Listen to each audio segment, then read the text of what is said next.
Ok, est-ce qu'il y a des questions sur lesquelles je dois répondre sur des points du cours que vous avez mal compris sur la partie contrainte essentiellement, parce que c'est ce qu'on va faire maintenant. N'hésitez pas, c'est maintenant qu'il faut les poser.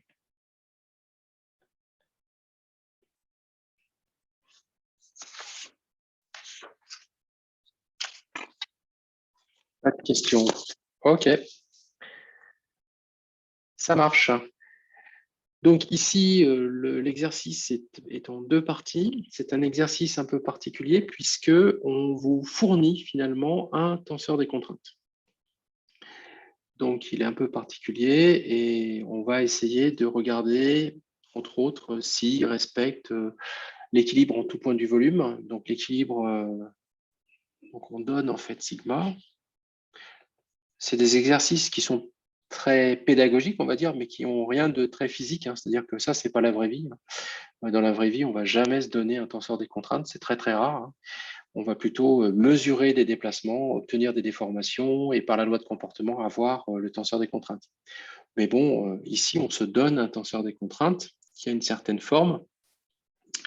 Et ensuite, derrière, eh bien, on va chercher, est-ce que ce tenseur, donc ce tenseur respecte-t-il l'équilibre? Monsieur, Oui? vous êtes en train de partager votre écran? Non, c'est une grave erreur. Merci de m'avoir prévenu, ça va aller mieux. Ce tenseur respecte l'équilibre en tout point du volume.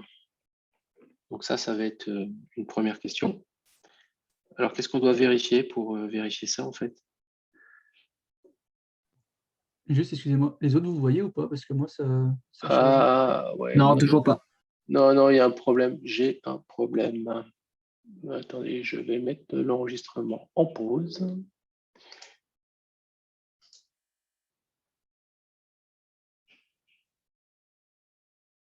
Ok, ben là, il y a un souci. Ok, ok, ok. Ça devrait mieux marcher.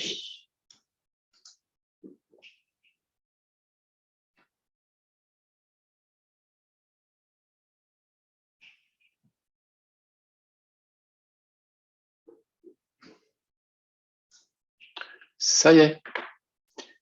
Vous le voyez là? Non, toujours pas. Ah. Étonnant. Et là? Ça y est. Ça y est. Alors, dites-moi, quelle est cette équation que sigma doit respecter dans tout le volume, s'il vous plaît?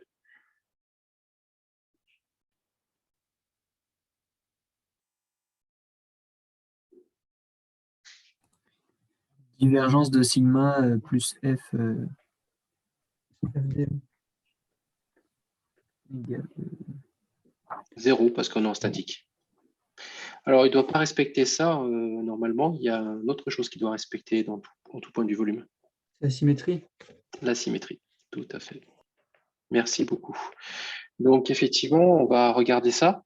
Et ensuite, l'autre question, ça va être ce tenseur respecte-t-il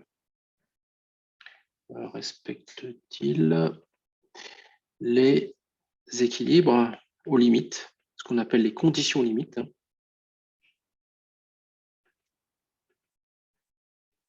Conditions limites.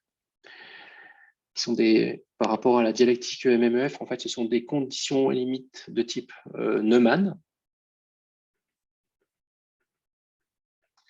sur toutes les phases du solide.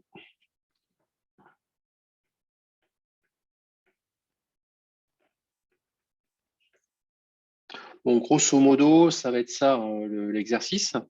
Maintenant, il faut faire attention. Quand on part d'un tenseur des contraintes, il y a autre chose qu'on doit respecter. Est-ce que vous voyez ce que c'est? C'est pas terminé, en fait. Il y a d'autres choses. Ça suffit pas, en fait, pour que ce tenseur soit la solution de notre problème, mais il faut qu'il respecte autre chose.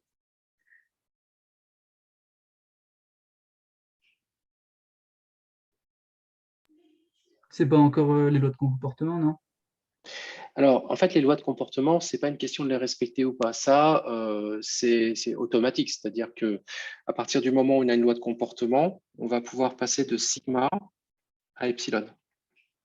Ça, ce truc-là, cette flèche-là, c'est la loi de comportement. Mais c'est automatique.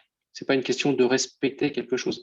Par exemple, quand je dis est-ce qu'il respecte l'équilibre en tout point du volume, il faut qu'il respecte divergence sigma plus FD égale 0. OK. Mais la loi de comportement, c'est automatique, quel que soit le tenseur des contraintes, qu'il soit bon, pas bon, la solution ou pas la solution, c'est toujours possible de trouver le tenseur des formations. Vous voyez ce que je veux dire? Donc, c'est pas ce qu'il doit respecter en plus. Ça a un petit lien, mais c'est pas ce qu'il doit respecter. Quelqu'un a une idée?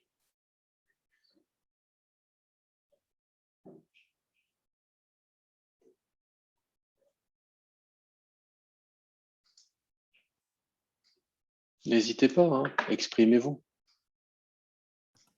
C'est qu'on en a parlé la dernière fois, il me semble qu'on vous Ouais, avez et tout à mais, fait. Je crois que je vous l'ai dit la dernière fois en plus. Mais vous ne l'avez pas noté, et c'est dommage parce que c'est fondamental.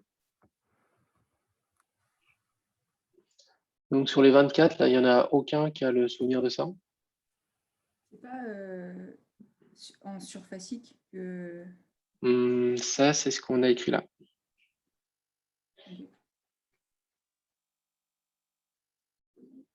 C'est marqué les phases du solide, tu vois. Donc c'est effectivement, ce sont des conditions limites surfaciques. Bon, visiblement, vous avez oublié. Ben, une fois que vous êtes passé avec epsilon, là, eh bien, ce epsilon, il dépend entièrement du sigma que vous avez donné, en fait. Et ce epsilon, il doit respecter quoi? les HPP. Oui, mais de toute façon, déjà, oui, mais tu as raison, il faut quand même qu'il respecte les HPP, ouais, tout à fait. On va le mettre, hein, mais c'est pas ce à quoi je m'attendais en premier. Parce qu'en fait, il y a pire que respecter les HPP, en fait. Et les équations de compatibilité.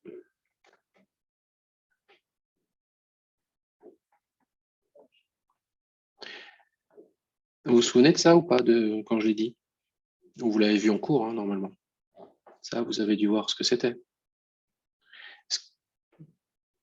Est-ce que vous les avez vus en cours?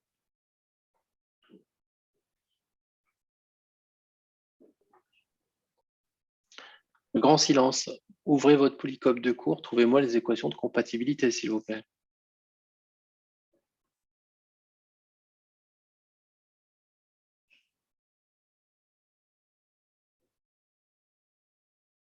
Et la première qui me trouve les équations de compatibilité, vous nous dites à quelle page c'est, s'il vous plaît?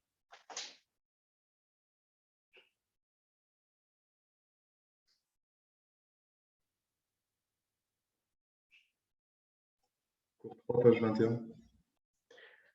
Page 21. Et ça s'appelle comment, l'intitulé? Les relations de compatibilité de Saint-Venant. Voilà, c'est ça.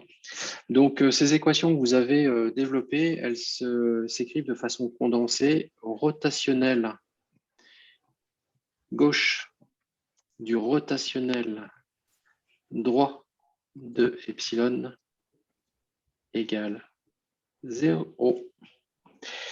Donc ça, c'est une relation tensorielle avec des tenseurs d'ordre 2. Donc ça veut dire que, vu qu'on a une symétrie, ça veut dire que vous avez en fait 6 équations de compatibilité à respecter pour... Ça sert à quoi en fait ce truc-là? Ça sert à trouver un champ U tel que epsilon égale 1 demi du gradient de U plus la transposée du gradient de U. Grosso modo, pour faire simple en langage, ça veut dire qu'on cherche à trouver si epsilon est intégrable pour pouvoir retrouver un champ de déplacement. Et ça, le fait que sigma respecte toutes les équations d'équilibre, eh bien, ça ne garantit absolument pas que le epsilon correspondant va respecter les équations de compatibilité. Donc, il faut aussi aller jusque-là. On ne s'est pas demandé dans cet exercice, parce qu'on ne vous demande pas de choses relatives à la loi de comportement. Donc, dans cet exercice, il n'y aura pas cette étape-là. Hein. Voilà. Mais si on vous donnait la loi de comportement, il faut aller jusqu'à voir si le epsilon que vous trouvez respecte les équations de compatibilité. Et c'est-à-dire quoi, Si- sinon on ne trouve pas un U, en fait, on ne trouve pas le champ de déplacement? En fait, tu vas trouver un U, mais il ne sera pas continu. Ok. Voire même, des fois, tu ne peux même pas intégrer du tout. Hein. Soit il n'est pas continu, soit tu ne peux pas intégrer. Si les équations de compatibilité ne sont pas respectées. Et du coup, Donc, ça se fait une fois qu'on a les équations les lois de comportement, on a repassé sur non, epsilon? pas forcément. Parce que imagine que dans un exercice, on ne te donne pas sigma, mais on te donne epsilon. C'est quoi ça, robe de quoi? Robe gauche, robe droite, je sais pas. Euh, Il y a Arnaud, tu parles et je ne sais pas si tu veux poser des questions ou si tu as oublié de couper ton micro. Arnaud Ferrier. juste, j'arrivais pas à lire l'exposant qui était dans la formule de Saint-Venant. Mais c'est Ah, bon. tu veux dire sur la tablette? Oui, oui, C'est marqué rotationnel, c'est un petit G, c'est le rotationnel gauche gauche et droit. et droit. Parce qu'en fait, il se trouve que le rotationnel, il y a deux définitions. Vous me donnez la définition du rotationnel, s'il vous plaît, parce que je ne m'en souviens plus. Celle qu'on vous a donnée.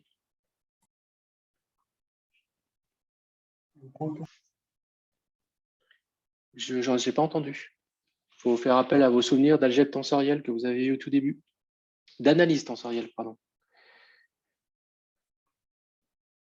Alors? Moi, les tenseurs neta. Oui, moins le tenseur état, donc qui lui est un tenseur d'ordre 3. Et ensuite, Deux fois contracté, gradient dt. gradient de t, par exemple. Hein. Donc le rotationnel de t, effectivement, c'est égal à ça. Je vais mettre rotationnel de t. Rotationnel de t, c'est égal à ça. Et je vous avais dit à un moment donné, j'espère qu'en réalité, la double contraction ici, il y en avait deux possibles en fait, cette double contraction. Soit on double contracte effectivement ligne avec colonne ou ligne avec ligne et colonne avec colonne. Voilà, donc il y en a deux. Et donc celle-ci, ça, en fait, ce qu'on a défini, c'est en réalité le rotationnel droit. Et le rotationnel gauche de T, c'est celle-là, c'est-à-dire qu'on va double contracter, mais cette fois-ci, on va contracter les lignes avec les colonnes. Voilà. Donc ça, c'est le rotationnel gauche. Voilà, c'est juste pour vous expliquer ce que c'est que le rotationnel gauche et le rotationnel droit de epsilon. Vous en servirez pas. Oui, je t'écoute. Ma question, c'est de savoir si on n'a pas respecté les équations de compatibilité et qui oblige que les champs de déplacement n'est pas continu, ou on arrive carrément à pas les trouver ou à les approcher. Qu'est-ce qui ça vient me briser quelle hypothèse? L'hypothèse de continuité ou... Oui, tout à fait. En fait, tout simplement, étant donné que les inconnus qu'on cherche in fine, hein, tout à la fin de notre problème, c'est U, en fait, c'est les déplacements. Hein. Et une fois que tu as le champ de déplacement, en fait, tu as tout. Si tu as la loi de comportement, tu as tout. Tu as les déformations, tu as les contraintes, tu as tout. Donc, nos inconnus, c'est les composantes du champ de déplacement en tout point du solide. C'est ça, nos inconnus. Il ne faut jamais oublier ça. Et donc, ça veut dire que ton problème n'a pas de solution, hein, tout simplement. Donc, c'est très grave, en fait, hein, de ne pas respecter les équations de compatibilité. Mais du coup, en fait, qu'est-ce qui pourrait faire qu'on n'ait pas ces équations de compatibilité? En fait, j'ai du mal à voir. Oui, C'est parce qu'on a que fait moi une mauvaise aussi, Eh hypothèse. bien, voilà, tout simplement parce que on pourrait très bien, vous pouvez imaginer que vous supposez, par exemple, un tenseur des contraintes sur une manip et vous dites, tiens, le tenseur des contraintes, je pense qu'il vaut ça. OK, donc vous posez votre tenseur des contraintes. C'est-à-dire que vous attaquez votre problème en donnant un tenseur des contraintes. Et vous vérifiez, bien sûr, est-ce que ce tenseur de contraintes respecte tous les équilibres? Oui, vous cochez oui, c'est bon, on continue. Est-ce que le epsilon correspondant avec la loi de comportement va respecter les équations de compatibilité?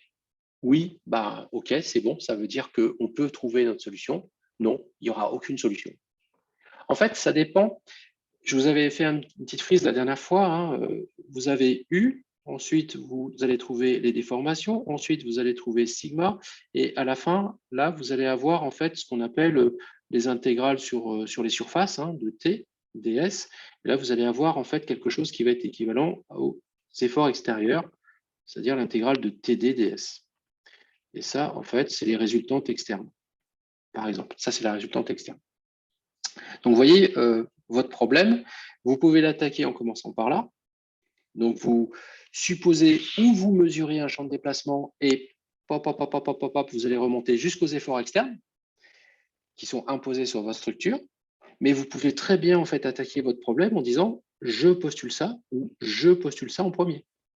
Par exemple, si vous postulez ça en premier, il va falloir respecter toutes les équations d'équilibre. Et puis, bien sûr, il faut remonter dans l'autre sens pour respecter le fait que epsilon va donner un champ de déplacement.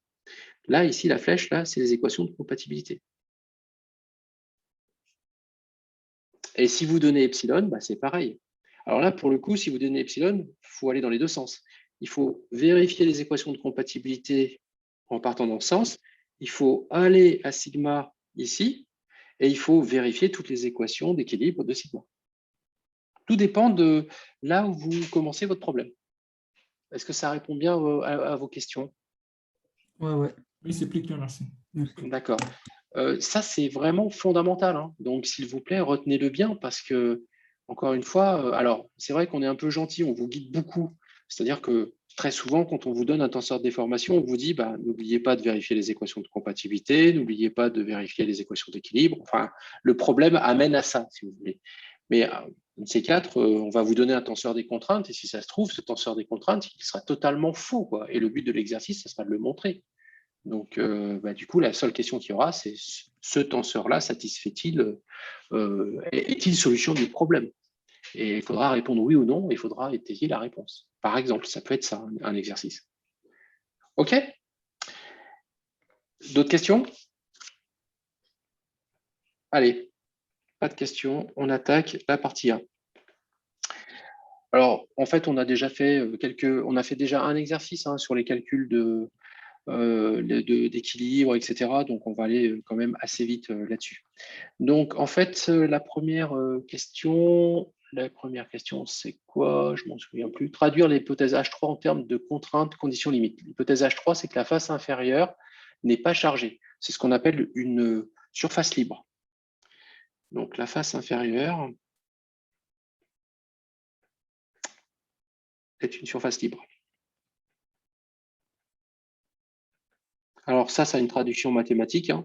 Ça veut dire que TD égale 0, quel que soit le point M de la surface considérée. D'accord? Voilà, donc ça, c'est assez simple à ce niveau-là. Chaque fois que vous avez un équilibre de surface à faire, vous mettez forcément déjà la normale à la surface. Donc ici, la normale à la surface, d'après le système d'axe qu'on a, c'est moins E2. Obligatoire, parce que vous allez en avoir besoin pour calculer le vecteur contrainte T. Ensuite, vous allez en avoir besoin pour calculer sigma, parce que je vous rappelle que sigma se calcule en tout point M. Donc, il faut connaître forcément si M appartient à cette surface, donc la surface dite inférieure ici dans l'exercice, eh bien M, il va avoir pour composante, si je ne me trompe pas, x1 moins h sur 2 et x3. Ce que je viens de faire là, vous devez le faire systématiquement lorsque vous équilibrez une surface. Donc, quand je parle d'équilibre d'une surface, c'est une surface en fait qui est en équilibre entre les efforts internes, donc T, les efforts externes, donc TD. Si vous n'aviez pas d'équilibre, ça veut dire que votre surface serait en train de bouger. Quand vous avez en statique une surface qui bouge, ce n'est pas très bon signe. Ça veut dire que vous êtes en train de vous planter. Donc, ça ne peut pas fonctionner. OK, donc une fois qu'on a fait ça, c'est fini. On calcule les vecteurs contraintes, T. Donc là, c'est les efforts internes. C'est sigma, une fois contracté à la normale, c'est-à-dire moins E2. Et ça doit être égal à TD, qui est égal ici, comme c'est une surface libre, égal à 0. Bon, vous posez le calcul. Ici, on est en 2D, en fait. Donc, on ne va pas faire de calcul en 3D.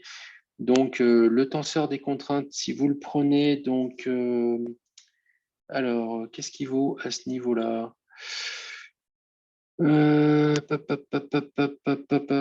Ça va nous donner en fait. Alors pourquoi je me suis trompé ici? Bon, on va le faire complètement parce que je ne sais pas ce que j'ai fait. Donc ici, on a sigma 1, on a sigma 1, 2, sigma 1, 2 et sigma 2, 2. Et on multiplie ça par 0, moins 1. Voilà, et ça nous donne un vecteur qui vaut moins sigma 1, 2 et le deuxième moins sigma 2, 2. Ça va pour tout le monde? Ça doit être égal à 0, 0. Donc, la traduction en fait, du fait que ma face inférieure soit une face libre va se traduire par quel que soit en fait x1, x2, x3 pardon, avec x1 égale donc moins h sur 2. Je ne suis même pas obligé de mettre x3 puisqu'en fait on est en 2D. Hein. Eh bien, on doit avoir sigma de 1 sur cette face, donc pour x2 égale moins h sur 2, qui doit être égal à 0. Et on doit avoir également sigma de 2 pour x2 égale moins h sur 2, qui est aussi égal à 0. Voilà, de la même façon. Donc voilà la traduction en fait mathématique de la phrase. La face inférieure est une surface libre ou n'est pas chargée. Ça... x2 égale moins h sur 2, donc, quel que soit x1, x3, avec x2 égale moins h sur 2, non? Tout à fait, merci. Donc ça, c'était la réponse à la question. OK. Ensuite, question 2. Ben, on arrive... Alors, c'est un peu bizarre de commencer par là. En général, on fait plutôt l'inverse. On commence plutôt par les équations d'équilibre. Donc, on arrive à la question 2. En fait, il faut regarder si divergence de sigma plus FD égale 0. OK. Et c'est en tout point du volume. Je vous rappelle qu'en fait, cette équation, normalement, dans le PPV, elle se trouve sous une intégrale de volume. C'est pour ça qu'on recherche ça dans tout le volume. Hein. Vous aviez même ça, en fait, dans le PPV. Hein. Je ne sais pas si vous vous souvenez. dV plus une intégrale de surface qui, elle, fait apparaître sigma fois n et t, en fait, ds. Et le tout devait être égal à 0. Donc, il ne faut jamais oublier cette équation. Elle est vraiment fondamentale parce que si vous l'oubliez, vous allez oublier que l'équation qui est là, elle est dans tout le volume. Vous voyez ce que je veux dire? C'est l'intégrale triple, elle est là pour vous rappeler ça, en fait. C'est pour ça que j'aime pas trop l'écrire comme ça, sous cette forme-là, toute seule, parce que souvent, après, on oublie que c'est quelque chose qui doit être vérifié, quel que soit le point M du volume. Alors, ici, si vous regardez bien, on a, donc on doit avoir, en fait, ici, si on veut que ça soit respecté, est-ce qu'on nous dit les forces intérieures sont négligeables? Alors, qu'est-ce qu'on appelle les forces? C'est mal dit, ça. Hein. Il y a marqué ça dans votre énoncé? Ah non, c'est mieux dit là dans votre énoncé. Les forces volumiques externes FD sont négligeables. Donc, on vous dit que ça, c'est négligeable. Ça veut dire quoi concrètement? Hein? Ça veut dire qu'on va négliger le poids propre. Dans notre cas. Hein. Et on n'a pas d'effet de champ électromagnétique. Hein. Donc, on néglige tout ça. Donc, finalement, on va juste chercher est-ce que divergence de sigma est égale à 0. OK. Maintenant, il suffit de calculer la divergence de sigma. Donc, la divergence de sigma, vous avez vu ça en analyse, c'est de d sigma ij sur d de xj ei. Donc, c'est un vecteur. Donc, en 2D, ça se calcule assez vite. Ça va faire d sigma 1,1 sur dx1 plus d sigma 1,2 sur dx2, le tout porté par E1, plus une composante portée par E2 qui vaut d sigma de 1 sur dx1 plus d sigma de 2 sur dx2. Et ça, c'est porté par E2.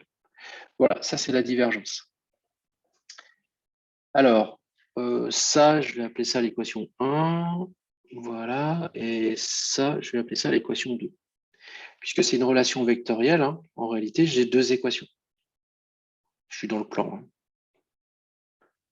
Voilà, ça, c'est la 2. Ça, c'est la 1. excusez-moi. Alors, on vous donne sigma A1. Donc, on a sigma A1 qui est égal à une fonction K qui est fonction de X1 fois X2.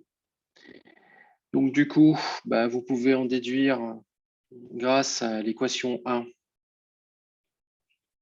Ça va vous donner que la dérivée de ma fonction K par rapport à X1 fois X2 plus la dérivée de sigma 1,2 par rapport à X2 doit être égale à 0.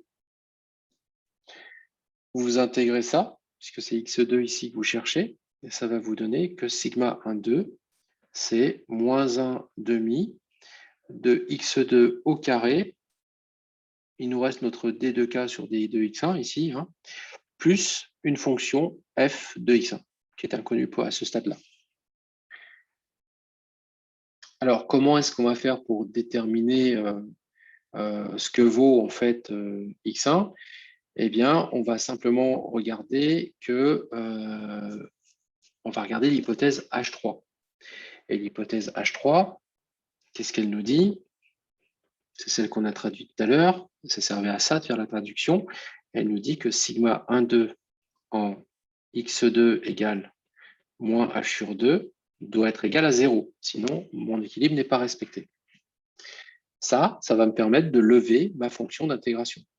Donc, ça veut dire que ce truc-là, là, qui est égal à 0, c'est la même chose que moins 1 demi de h carré sur 4 d2k sur dx1 plus f de x1, et ça doit être égal à 0.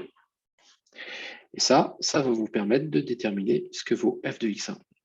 Donc, f de x1, c'est h carré sur 8, facteur de d2k sur d de x1. Alors, je ne l'ai pas mis à chaque fois, mais dk, en fait, est une fonction de x1. Voilà. Et ça va me permettre, du coup, de réécrire correctement sigma 1,2, qui est là. Hop. Tac. Ça va être égal à ça, plus ça. Non. Yep, là. Et voilà. Alors, on peut l'arranger un petit peu, hein, pour que ça fasse un peu moins sale. Donc, ça va faire d2k de x1 sur dx1, facteur de h carré sur 8 moins x2 carré sur 2. Et voilà la première composante qui était inconnue, qui est déterminée.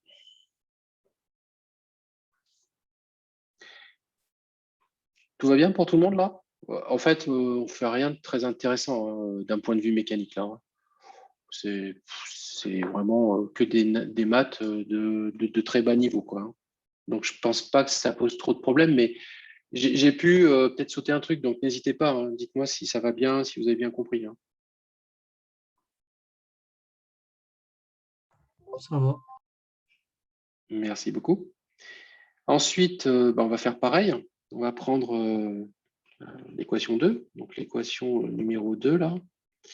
L'équation 2, alors elle va être, on va aussi utiliser le fait, on va aussi dériver en fait plus la dérivée de ce qu'on vient de trouver, puisqu'elle intervient dedans, donc d de sigma 1 sur d de x1, dont on va avoir besoin. En fait, si on le fait, ça va nous faire la dérivée seconde de k, de x1 sur dx1, facteur d'un truc qui ne dépend pas de x1, donc c'est une constante par rapport à x1, c'est-à-dire h carré sur 8, moins x2 carré sur 2. Donc ça vient de là, hein. Tout simplement. Hein. Maintenant qu'on l'a trouvé, on va s'en servir. Alors, à la fin, eh bien, on va trouver que d de sigma 2,2 sur d de x2 va être égal à ce qu'on vient d'écrire. Allez, hop, je ne le réécris pas.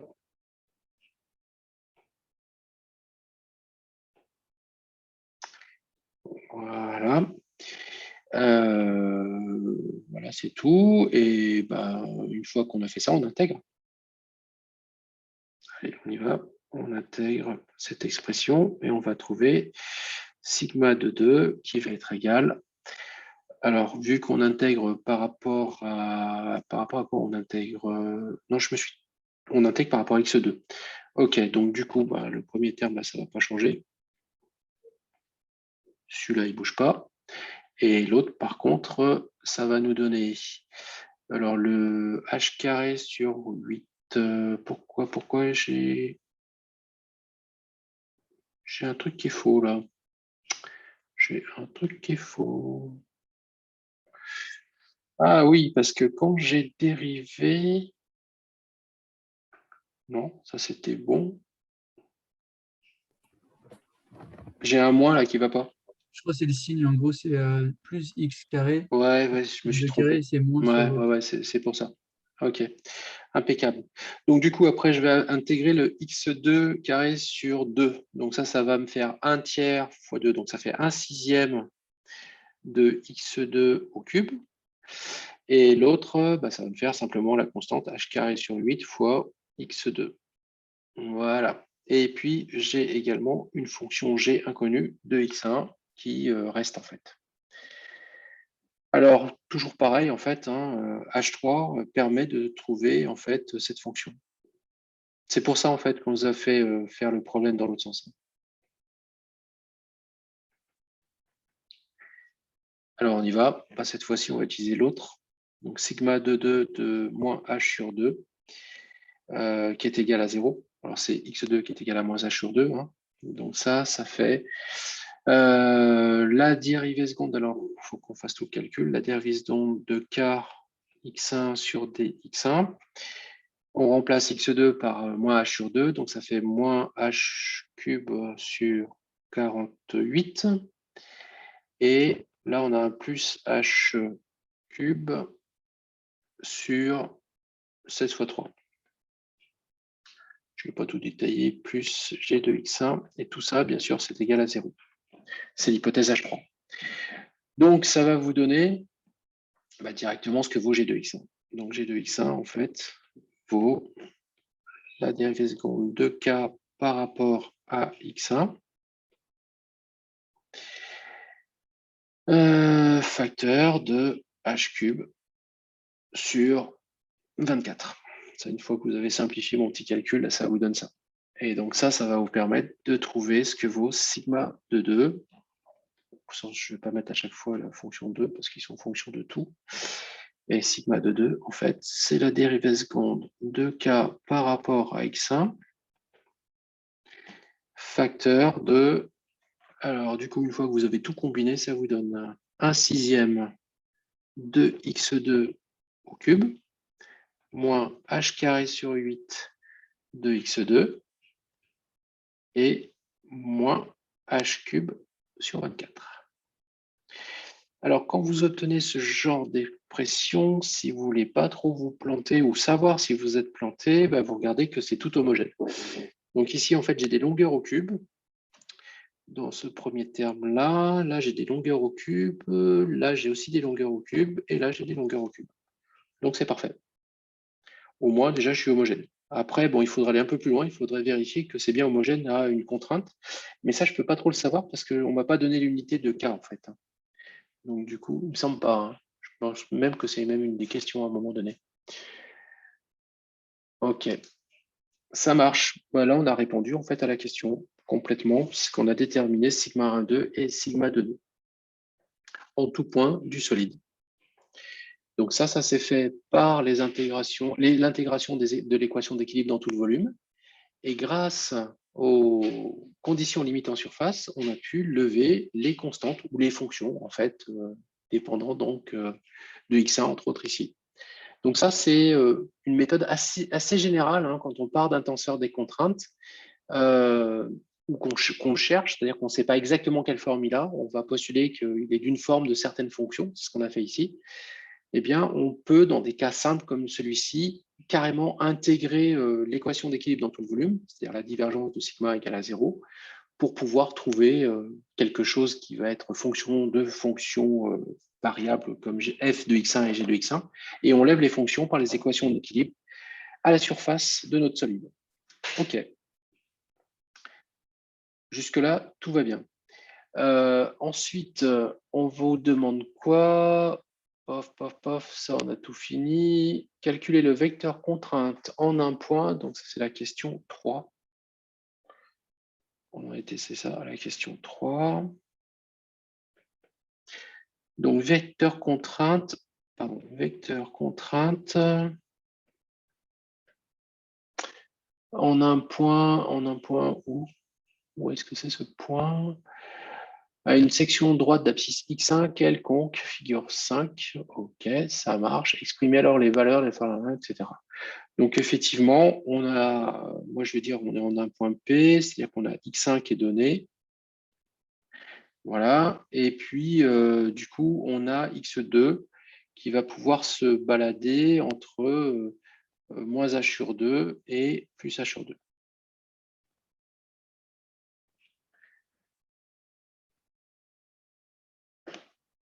OK, ça marche. Donc, une fois qu'on a fait ça, eh bien, on recommence. Sauf que là, c'est ça qui est intéressant dans l'exercice, c'est qu'on ne va pas du tout calculer le vecteur contrainte en un point de la surface du solide, mais on va le calculer sur une surface fictive. Donc, c'est comme si on faisait une coupure fictive en réalité au point G. Et on regarde comment se situe en fait le vecteur contrainte sur cette face-là. Donc, pareil, comme d'habitude, en fait, on est sur une face de normale n égale plus E1. Voilà. On est à l'abscisse x1, et x, je ne le remets pas, et x2 peut varier de moins h sur 2 à plus h sur 2. OK, donc du coup, ben, comme d'habitude, on va calculer le vecteur contrainte. Oui, puisque de toute façon, c'est ce qu'on vous demande. Et ici, il vaut sigma, une fois contracté, à E1, tout simplement, la normale. Donc ça va vous faire sigma 1,1 E1, in fine, plus sigma 1,2 E2. Je ne détaille pas tout le calcul, mais on arrive à ça.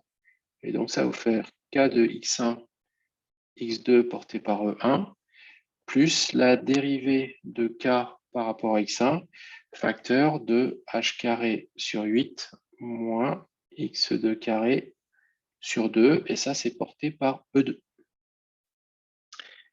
Donc, maintenant, on va calculer la résultante en G. Donc, on est sur cette face. Hein. Alors, la résultante en G, alors G, lui, il est à X1. OK, et par contre, lui, il est à X2 égale 0. C'est le barycentre en fait de la section de notre solide. Donc, comme d'habitude, la résultante des efforts internes, c'est l'intégrale, c'est une intégrale double, de moins B sur 2 à plus B sur 2. Ça, c'est ma largeur. De l'intégrale de moins H sur 2 à plus H sur 2. Donc là, du coup, je suis obligé de prendre en compte la troisième dimension de mon problème. Hein, mais vu que j'ai aucune information, je vais supposer que tout est constant suivant cette troisième dimension. Et je vais intégrer quoi? Bah, j'intègre en fait mon vecteur contrainte. Donc, c'est l'avantage de l'iPad. Je vais prendre toute cette expression-là. Et je vais l'intégrer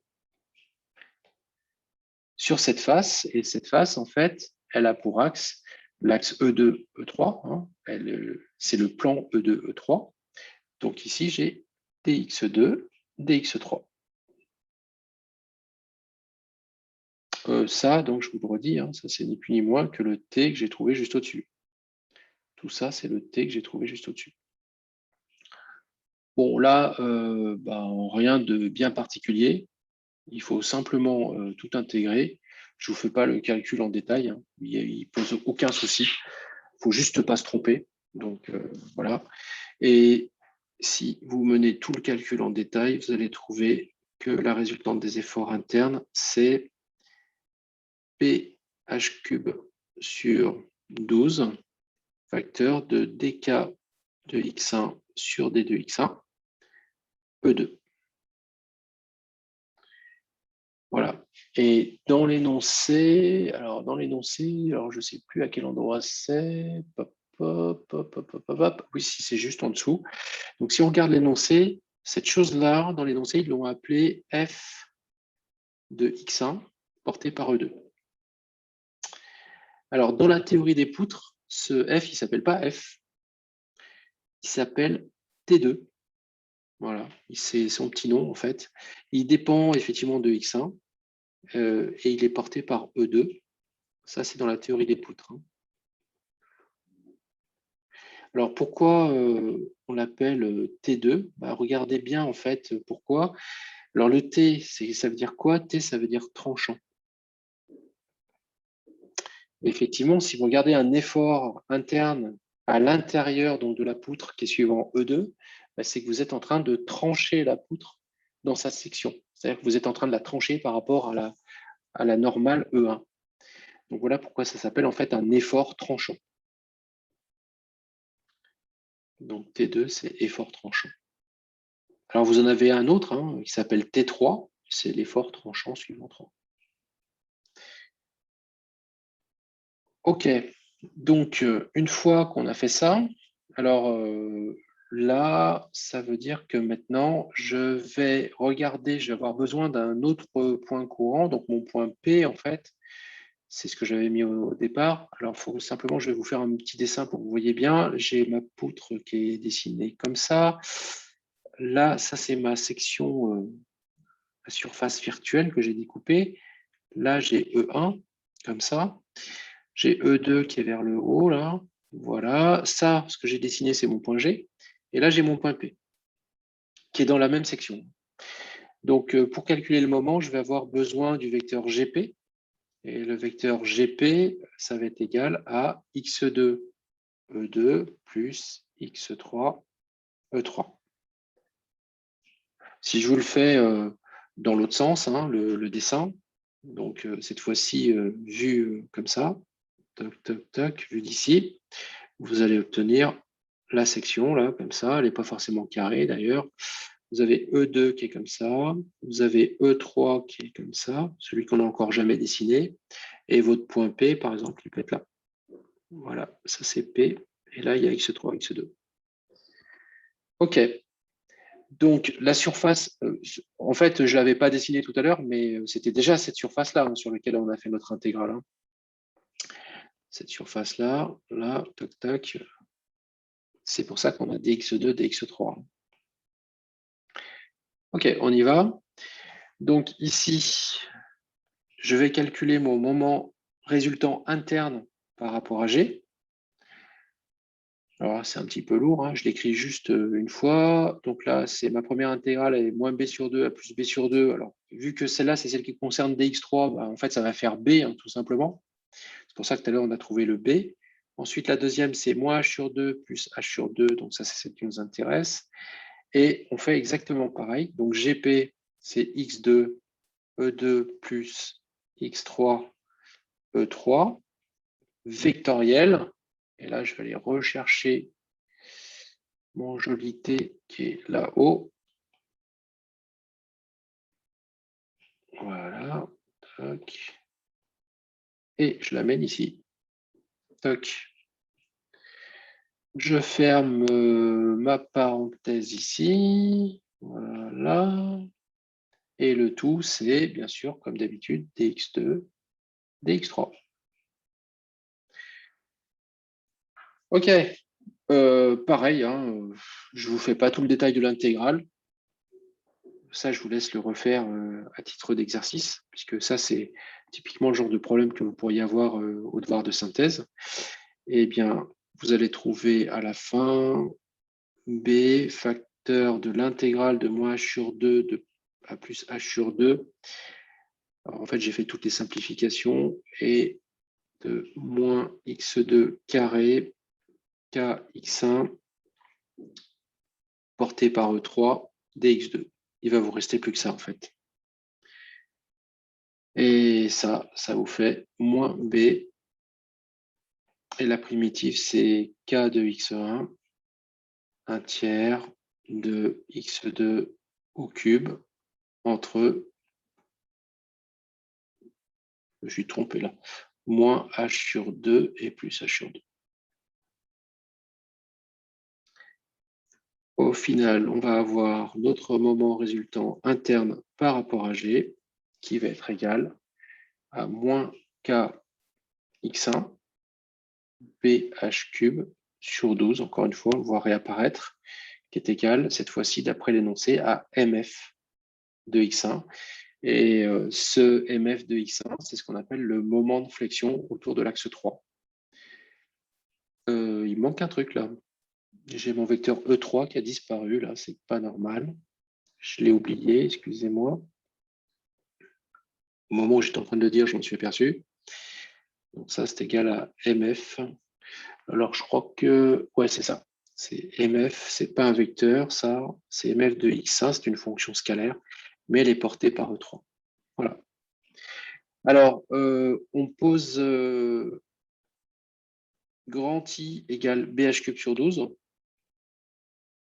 Et l'avantage de ça, bon, ça va simplifier nos écritures et ça fait apparaître ce qu'on appelle en fait, ça c'est le moment quadratique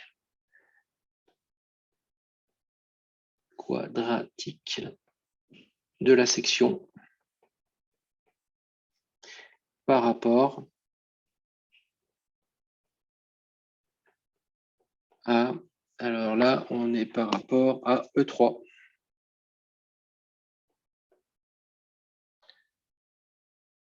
Ok.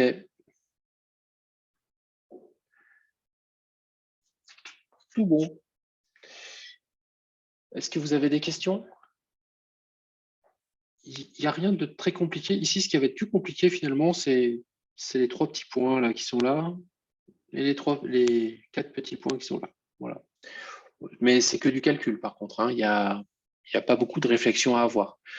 Vous voyez que finalement, la logique de résolution de ce type de problème, elle est très simple. Hein. C'est toujours pareil, quoi, grosso modo. Ça ne demande pas beaucoup de réflexion. Hein. Après, c'est un peu calculatoire. Ça, par contre, oui. Ça peut être très calculatoire même. Voilà. Pas de questions? Tout va bien? Eh ben, c'est reparti. Ouais, ok. Alors, la question, enfin la partie 4, la question 4, c'est d'après la question précédente, exprimer K en fonction de MF. Bah oui, avec ce qu'on vient d'écrire juste avant, on voit que MF, c'est égal à K de X1 moins K de X1 fois I. D'accord?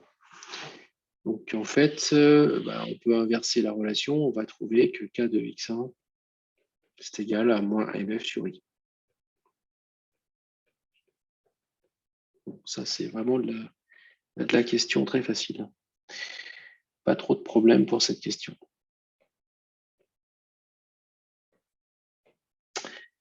OK. Alors, du coup, une fois que vous avez écrit ça, vous pouvez réécrire en fait tout en fonction de MF. Donc, toutes les composantes du tenseur de contrainte, vous allez pouvoir les écrire en fonction de MF. Donc, entre autres, vous allez du coup pouvoir écrire que sigma 1,1, c'est moins MF sur grand I fois X2. Et ça, c'est une relation très classique dans les poutres. Vous apercevez qu'en réalité, dans la poutre, j'ai principalement en fait une contrainte normale, c'est-à-dire qui est fonction de X2. Donc, si vous faites un petit dessin, vous apercevez que, alors MF, c'est le moment de flexion, donc il va être donné. Hein, à la fin, ça va être, on peut s'apercevoir si on fait le calcul de l'équilibre des surfaces latérales en résultante, on va retrouver ce MF et on va voir qu'en fait, c'est l'effort, le moment de flexion qui a été appliqué de chaque côté de la poutre. Hein. Donc, on a bien une poutre en flexion. Voilà. Et ensuite, ce qu'on peut voir, eh bien, c'est que pour un MF donné, la contrainte, si je la trace comme ça, donc je vous rappelle que ça, c'est mon axe E2. Ça, c'est E2. Voilà. Eh bien, ça va ressembler à ça. Toc, toc, toc, toc, toc, toc, toc. Et je vais passer par 0 ici, quand je suis en G. Voilà. Donc ça, c'est sigma 1,1, par exemple. Ça, c'est typique d'un profil de contrainte dans une poutre en flexion. Alors concrètement, ça veut dire quoi? Ça veut dire que ici, là, sur cette face supérieure, je vais être en traction. Et sur cette face inférieure, je vais être en compression.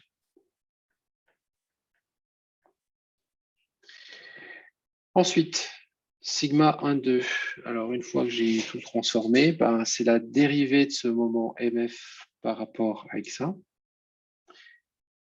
divisé par 1 sur grand I, moment quadratique, facteur de X2 au carré sur 2, moins H carré sur 8. Bon, là, en fait, c'est juste une recopie. Hein, ça, il n'y a pas de valeur ajoutée en réalité. Hein. C'est la dérivée seconde de MF par rapport à X1. 1 sur I, facteur de H cube sur 24, plus H carré X2 sur 8, et moins 1 sixième de X2 au cube. Voilà, donc ça, c'est mon tenseur des contraintes, mais réexprimé en fonction de MF. Donc, pas de grande valeur ajoutée là-dessus, si ce n'est qu'effectivement, on voit apparaître cette chose-là. Alors, il y a ensuite, j'ai une question bonus là à vous poser. Alors là, c'est vous qui allez répondre. Le tenseur des contraintes que je viens de trouver là, donc je viens de le déterminer, hein,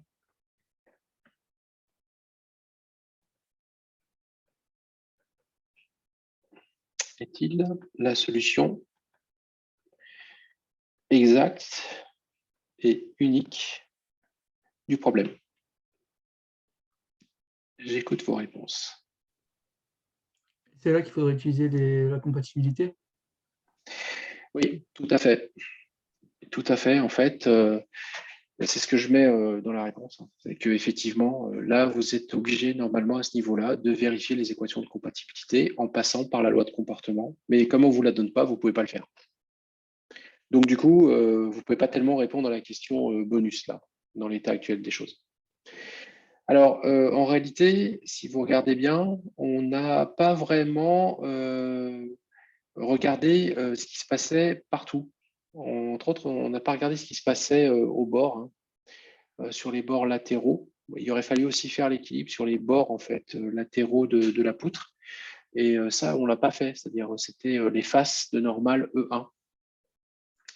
Donc, il se trouve que ce n'était pas vérifié, donc il faudrait aussi vérifier ça. C'est-à-dire qu'on a bien l'équilibre de ces faces. OK. Et Alors, juste, monsieur, pourquoi on pourrait pas... Qu'est-ce qui nous empêche de faire le comportement là? parce qu'on ne te la donne pas, en fait. Dans l'énoncé, c'est tout, c'est que ça. Hein. Ah, ok. Mais on ne pourrait pas utiliser la formule qu'on a vue en cours Bien sûr que si. Mais à aucun moment dans l'énoncé, on t'a dit que c'était un matériau élastique linéaire, par exemple. Ah, Donc, ouais, ça se ok. trouve, c'est peut-être une poutre en silicone et qui n'est pas du tout élastique linéaire. C'est peut-être un matériau hyperélastique. T'en sais rien. Ah, ouais, ok. Donc, en fait, il faut quand même qu'on te donne la loi de comportement. Alors, quand je dis on te donne, si par exemple on te disait dans l'énoncé qu'on te donne le module de Young et le coefficient de Poisson, de facto, c'est qu'on te donne une loi de comportement linéaire de type Hooke. Et à ce moment-là, tu connais la relation parce que c'est celle que tu voulais utiliser et c'est parti, tu peux y aller. Mais là, on ne te donne rien en fait, on ne te donne pas du tout les paramètres matériaux. Donc, dans l'état actuel, en fait, on peut juste répondre que il faudrait que, pour que ça soit complètement la solution exacte, il faudrait aussi vérifier les équations de compatibilité. Après, voilà.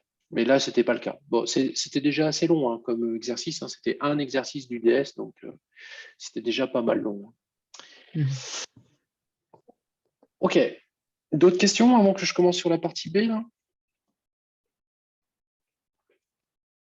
Pas d'autres questions? Donc en fait, la partie B ici, bien en fait, c'est une application avec un chargement externe qui n'est pas forcément celui qu'on a trouvé. Et le chargement externe en question, c'est une charge répartie qui s'appelle Q, donc qui est chargée sur toute la poutre. Alors en modélisation poutre, cette charge Q pourrait représenter par exemple le poids propre. Parce que dans la modélisation poutre, en fait, on ne prend jamais en compte le poids dans l'équation 3D, hein, puisqu'on n'a pas d'équation 3D en réalité dans un modèle poutre. C'est beaucoup plus simple que ça. Mais cette équation-là, en fait, comme on ne la respecte jamais, parce qu'on ne va jamais respecter divergence sigma plus FD égale 0, donc ça veut dire qu'on ne peut pas intégrer le poids propre dans cette équation d'équilibre-là. Ce qu'on fait, c'est une astuce en fait, hein, on intègre le poids propre comme étant un chargement sous forme d'une charge linéique en fait. Donc en fait, on vous demande d'ailleurs les dimensions de Q. Tout à l'heure, on va le voir, en fait, ce sont des newtons par mètre moins 1. Voilà. C'est une charge linéique. Et c'est comme ça qu'on prend en compte le poids propre dans les poutres. Une charge uniformément répartie par unité de longueur sur la face supérieure. Alors d'ailleurs, parce que le petit dessin que je viens de faire, il est assez évocateur de la théorie des poutres, hein, puisque j'ai même pas dessiné la poutre en 3D, j'ai dessiné en fait que ce trait-là, en réalité, c'est la ligne moyenne de la poutre. Ce truc-là.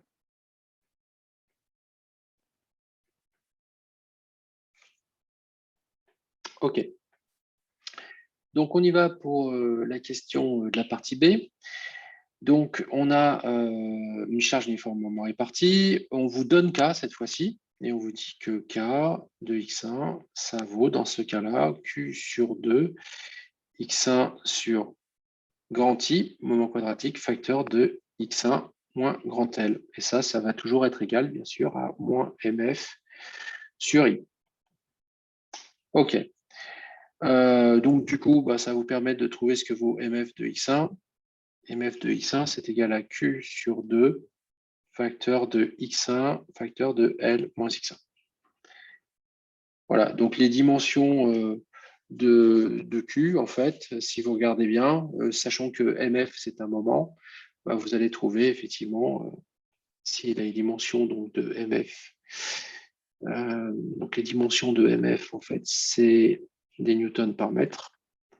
Et bien forcément, en fait, vous allez trouver que Q, c'est des newtons mètre moins 1. C'était la réponse à la question B1. Voilà. Une fois que vous avez ça, vous pouvez calculer du coup sigma, puisqu'en fait, vous êtes toujours dans la même classe de ce que vous avez trouvé précédemment. Hein. Alors, pour pouvoir trouver sigma, je vais avoir besoin de la dérivée de MF. Alors, on va calculer la dérivée de MF par rapport à X1. Ça fait Q sur 2, facteur de L moins 2X1. Et vous allez aussi avoir besoin de la dérivée seconde de MF par rapport à X1, qui est égal à moins Q. Voilà. Bon, à partir de là, c'est fini en réalité, puisque vous avez... Alors là aussi, c'est totalement inintéressant. Vous n'avez plus qu'à remplacer hein, par rapport à ce qu'on a fait là. Vous remplacez MF par ce qu'on vient de trouver là et c'est fini. Donc là, vous avez sigma A1 qui va être égal à moins Q sur 2 grand I moment quadratique x2, x1, facteur de L moins x1. Vous allez avoir sigma 1, 2 qui va être égal à Q sur 2i facteur de L moins 2 fois x1 facteur de x2 au carré sur 2 moins h carré sur 8. Et enfin, vous allez trouver sigma de 2 qui est égal à moins q sur i facteur de h cube sur 24. Non, attendez, je vais vous donner la réponse simplifiée parce que là, j'ai un 2i, là. J'ai fait des calculs intermédiaires, mais ça n'a aucun intérêt. Je vais vous donner directement la réponse. Vous allez trouver h cube sur 12 plus h carré sur 4x2 moins 1 tiers de x2 au cube. Alors, très honnêtement, vu comme ça, on ne voit pas trop l'intérêt de tout ce bazar là. Par contre, ce qui devient intéressant, c'est si on considère des dimensions, si vous considérez B très très inférieur à grand L et H très très inférieur à grand L, vous allez constater que sigma 1, 1 très grand. Alors, pas forcément partout, hein, parce que forcément, quand vous êtes en x1 égale 0, par exemple, bah, il vaut 0. Hein. Mais de manière générale, partout dans la poutre, il est quand même très, très grand devant sigma 1,2 et sigma 2,2. Donc, dans la théorie des poutres, qui s'appelle la théorie D'Euler-Bernoulli,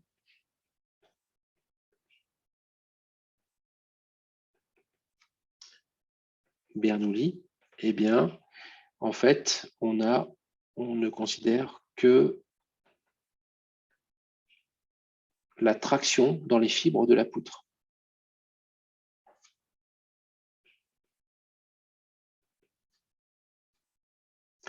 Donc, cette théorie-là est faite pour ce qu'on appelle les poutres très élancées. Bon, c'est une petite parenthèse de la théorie des poutres. OK, ça marche. Alors ensuite, la dernière question est une des questions un peu plus longues. On vous demande, est-ce que les conditions limites sont respectées en fait sur toutes les faces? Chose qu'on ne vous avait pas entièrement demandé tout à l'heure sur l'autre exercice.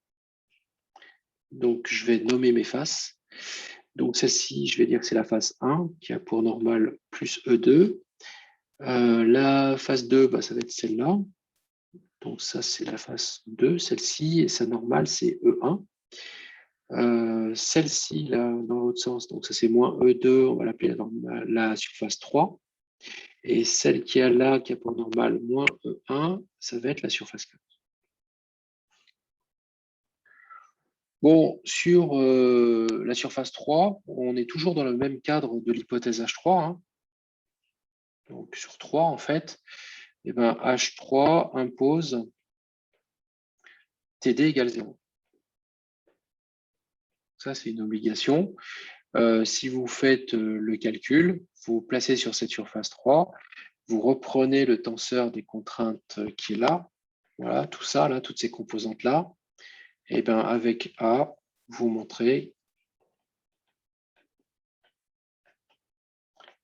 T égale 0 également sur cette surface 3. Donc vous avez bien T égale TD. OK. Donc du coup, alors celui-là, je l'ai distingué, je l'ai appelé T3 pour ne pas le confondre avec les autres. Et donc du coup, ben, votre équilibre, là, il est totalement vérifié. Donc là, l'équilibre, il est vérifié. Pas de problème. Sur la surface, oui, une Bien question. montrer ce que vous avez mis en A. C'est quoi A? C'est une équation. A, c'est un groupement d'équations qui sont là. Ok. C'est toutes les composantes de mon tenseur, en fait. C'est mon tenseur. Maintenant, je le connais, donc du coup, je l'utilise. Et là, je calcule effectivement T et je vais trouver qu'il vaut 0, en fait, pour la face qui a pour normale la face 3, qui a pour normale moins E2. OK? Parce que j'ai rien, en fait, dessous. C'est une surface libre. Ensuite, je vais faire la même chose pour la surface 1. Donc, la surface 1, elle a pour normale E2. Alors, mon vecteur, je l'ai appelé T1, comme l'autre, je l'avais appelé T3. Hein. Donc, ça, c'est sigma une fois contracté à E2. Et là, je suis sur la face donc 1, donc ça veut dire que je suis en X2 égale plus H sur 2. Je n'avais pas mis, en fait, sur l'autre où je me trouvais, puisque de toute façon, c'est nul partout, donc il n'y a pas de souci. En fait, si j'aurais pu le mettre sur la face 3, j'étais en X égale moins H sur 2, mais je l'ai oublié, en fait. Hein. La 3, ici, là, on était en X2 égale moins H sur 2. OK. On y va, bah, c'est pareil, on fait le même calcul. Hein. Donc ici, si vous regardez bien, ça va vous donner en fait sigma 1,2 et sigma 2,2. Ça, c'est votre vecteur dans EI. Vous faites les calculs jusqu'au bout, vous allez trouver que ça fait 0 moins Q sur I H cube sur 12.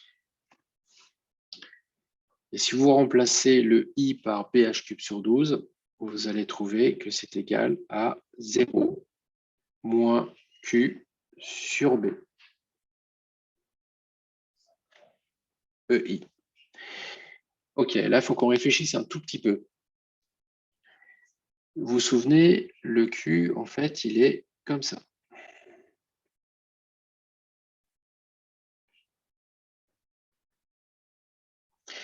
Donc, il est bien suivant moins E2. Déjà, je valide le signe moins qui est là. Pas de problème. Ensuite, sur mon chargement externe, donc ce que j'appelle TD, effectivement, je n'ai rien ici. OK. Et ici, j'ai donc un fameux moins, effectivement. Mais qu'est-ce que j'ai? Est-ce que j'ai moins Q? Et pourquoi est-ce que j'ai moins Q sur 2? Bah, tout simplement parce que cette charge-là, j'ai jamais fait apparaître la troisième dimension qui est comme ça, hein. Et ça, en fait, ça, c'est P. Donc cette charge, en fait, si je la prends pour une tranche à X, c'est quel repère celui-là? Hop, hop, hop. Ça serait X3. Pour un X3 donné, eh bien, effectivement, il faut que je divise en fait ma charge linéique par B. Donc, j'ai effectivement moins Q sur B pour TD. Donc, j'ai bien en réalité T1 qui est égal à TD. Donc, ma face ici est en équilibre. Avec le tenseur des contraintes que j'ai calculé, ma face est bien en équilibre. OK. On continue. La phase 2, donc pareil, c'est 2 vecteurs contraintes, c'est sigma une fois contracté à E1. Et là, je suis en X1 égale L. Là. X1 égale L. Alors, est-ce qu'il fait non, c'est bizarre ça. Ah si, mon repère est tout au bout là-bas. OK, ça marche. J'ai X1 égale L, donc c'est ça. Donc ça, c'est égal à sigma 1, sigma 1, 2. Ça, c'est sigma fois E1. Et donc ça me fait 0, Q2 sur I, facteur de moins L, facteur de X2 au carré sur 2, moins H carré sur 8. Qu'est-ce que vous pensez en fait des efforts externes que j'ai sur cette face? Je vous remonte la face en question. Hein. Je suis en train de faire cette face-là. Donc celle-là. Hein. Qu'est-ce que j'ai comme effort externe qui s'applique sur cette face?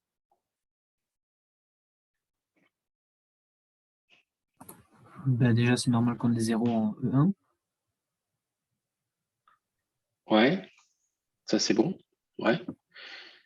Et après, là, donc on pourrait presque dire, bah, ça c'est déjà pas mal, hein, cette composante-là, ok. Et celle qui est là, dessous, là, d'ailleurs j'ai oublié la petite parenthèse là.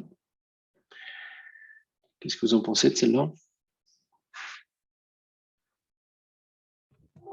Est-ce que c'est. Bah, après, on ne sait pas ce qui se passe sur les côtés, mais si on reprend. Si, on a un chargement en fait uniquement sur le dessus. Donc on n'a pas de chargement sur les côtés. Après, Donc, c'est si la j'ai réaction peut-être de la flexion, non? Parce que du coup, donc elle non, est. je n'ai pas de chargement. Ah, oui. C'est-à-dire que mon TD, il vaut 0, 0, quoi. Pour vérifier, on peut peut-être regarder que si X2 il vaut H sur 2, Mhm. donc sur la surface supérieure, quoi. Oui, On se mais il ramène à faut. une ligne et sur la surface supérieure, ça vaut bien 0. Attention, attention. N'oubliez pas que là, c'est quel que soit x2, x3. C'est-à-dire qu'il faut que j'ai cette relation-là sur toute la surface. Et là, je ne l'ai pas, en fait. J'ai pas toute la surface, en fait, ce terme-là qui est là, il n'y a aucune raison qu'il soit égal à 0. Partout. Je veux dire partout, hein, quel que soit x2, quel que soit x3. Aucune raison. Mais c'est pas grave, hein.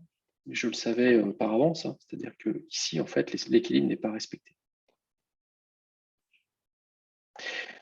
Donc, mon tenseur des contraintes que j'ai donné, il est bien gentil, mais malheureusement, il ne respecte pas l'équilibre sur les bras. Donc, il n'est pas vraiment, beau. Vous voyez ce que je veux dire? Donc, sur ma surface 2, bah, j'ai un petit problème, quoi.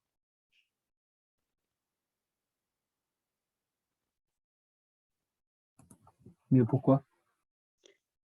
Ben, parce que mon tenseur des contraintes que je vous ai donné, qui est donné dans l'énoncé, eh ben, malheureusement, il ne respecte pas l'équilibre sur les faces latérales. Mais c'est une question, alors, c'est-à-dire que dès la première partie de l'exercice, on ne savait pas réellement qu'est-ce qu'on avait au bout, en fait. C'était l'encastrement, là, c'est une articulation. En fait, il y a une composante qu'on n'a pas prise en compte dans l'étude. Ben, en fait, en réalité, non, c'est simplement que c'est un tenseur approché. C'est un tenseur approché, mais il n'est pas exact, en fait. Il ne donne pas la solution exacte. Du coup, pour être exact, est-ce qu'il fallait prendre en compte les réactions aux appuis ou la forme de l'extrémité, encastrement ou articulation? Non, Est-ce que ça change non, quelque non, chose? non. Pour être exact, il aurait fallu qu'on vous donne un tenseur exact, mais ce n'est pas le cas. Ah, d'accord, merci.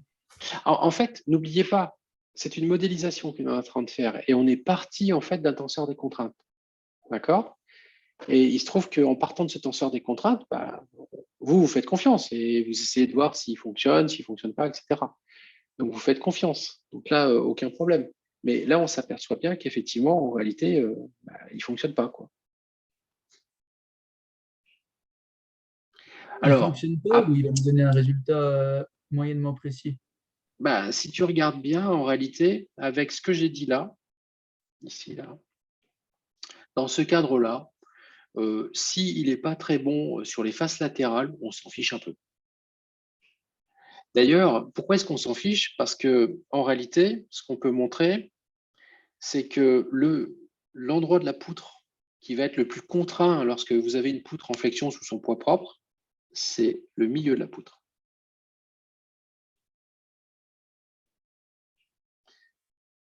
C'est lui, en fait, qui va casser.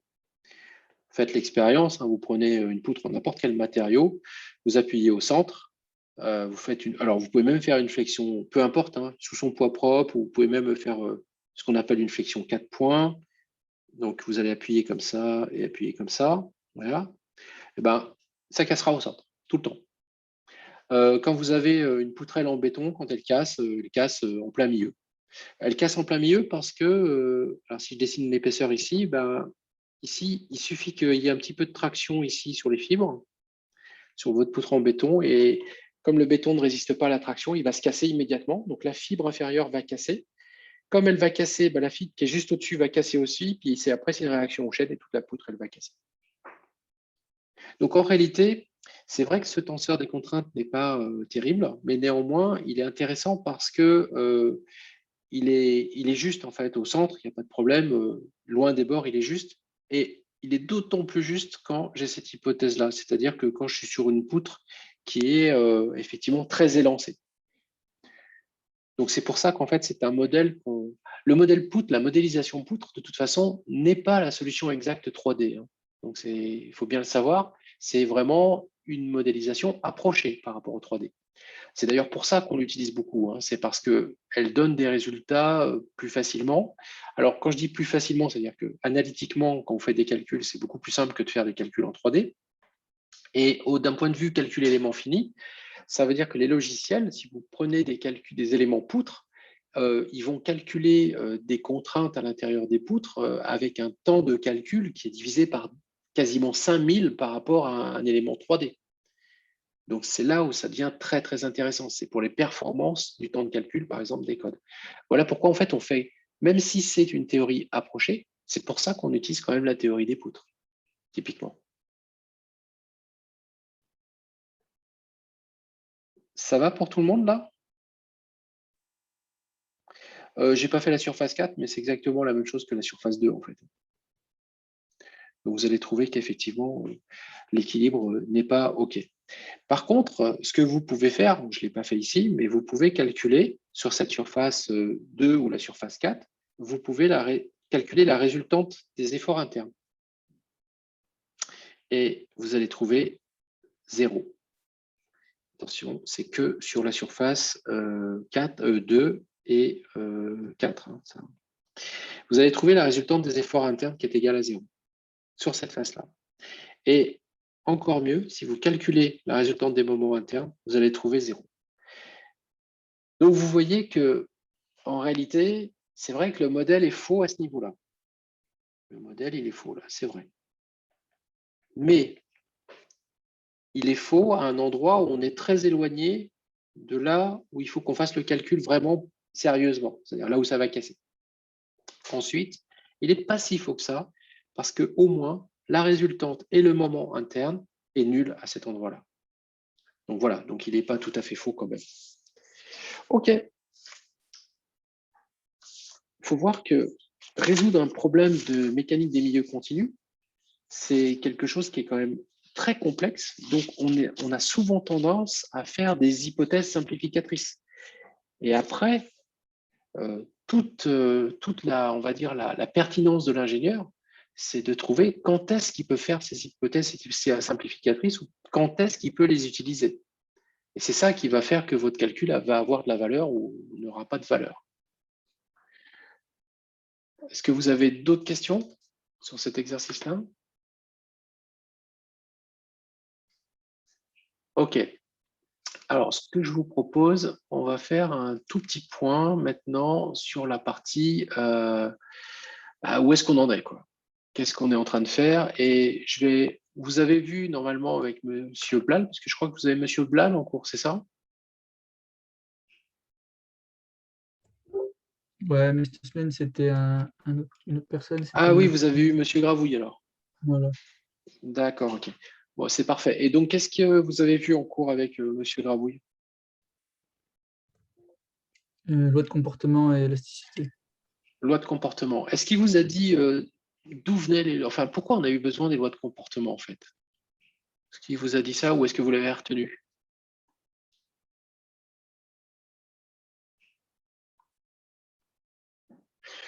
En fait, il y a quelque chose qui est important. Les gens ont mis près de 200 ans à découvrir ça en fait, hein. Ça s'appelle le problème de la fermeture. 200 ans pour résoudre ce problème-là correctement. Donc, ça a commencé au 15e siècle, 16e siècle, et ça a été jusqu'au 18e siècle pour arriver à vraiment bien poser ce problème-là. Si on fait le bilan, en fait, de ce qui est connu et de ce qu'on cherche, ok, sur notre solide. Donc, je vous rappelle, hein, on a un solide comme ça, c'est une patate, c'est oméga.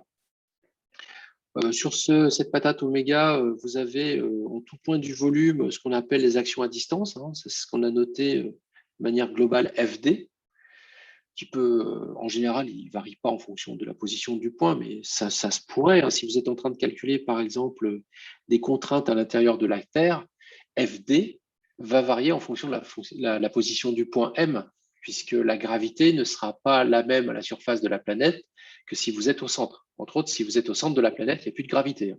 Vous êtes en apesanteur, en fait, au centre de la planète, hein, puisque vous avez une équigravité. Donc voilà, bon, c'est rare hein, qu'on fasse ce genre de calcul parce qu'on va rarement au centre de la planète, hein.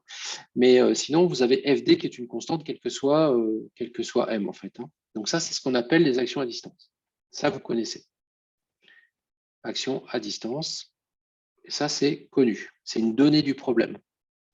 Tout ça, c'est connu. Qu'est-ce que vous connaissez d'autre sur ce solide? Et les conditions de bord. Tout à fait. Les conditions de bord. Alors, il y a les conditions de bord. Je vais les faire en rouge comme ça. Ça, c'est les conditions de type Neumann. C'est-à-dire que ici, sur le bord, on vous donne un effort imposé. Alors, ce n'est pas un effort, en réalité, c'est une densité surfacique d'effort. Donc ça, c'est donné. C'est des efforts de contact, en fait. Efforts de surface dû au contact, en fait, du solide avec autre chose. Alors, ce TD, à la différence, si vous étiez avec un fluide, c'est que ce TD, il n'est pas forcément dirigé par rapport il n'est pas collinaire à la normale à ma surface de oméga. Ensuite, qu'est-ce que vous avez d'autre? Donc ça, c'est des conditions de Neumann. C'est des conditions limites de Neumann. Ça, vous avez vu ça en MMEF. Qu'est-ce que vous avez? Il y a 2 N, je crois, Neumann. Qu'est-ce que vous avez vu d'autre ensuite sur ce solide? Il y a quoi d'autre? Alors, en réalité, je ne l'ai pas mis là, mais tout le tour là où il n'y a rien, où TD égale 0, c'est aussi des conditions de Neumann. sûr. Ici, là, vous avez TD égale 0. À l'endroit où vous n'imposez pas une densité surfacique d'effort externe, vous avez TD égale 0. Qu'est-ce que vous avez d'autre?